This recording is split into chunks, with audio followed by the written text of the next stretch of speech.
सुलभं सुखदं स्वनुजं च सुखाय ममोघशरम् अपहाय रघुद्वहमन्यमहं न कथञ्चन जातु भजे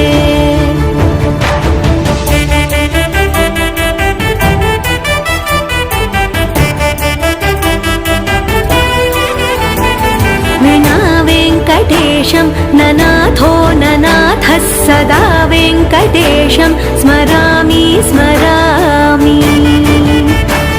हरे वेङ्कटेश प्रसीद प्रसीद प्रियं वेङ्कटेश प्रयच्छ प्रयच्छ विना वेङ्कटेशं ननाथो ननाथः सदा वेङ्कटेशं स्मरामि स्मरामि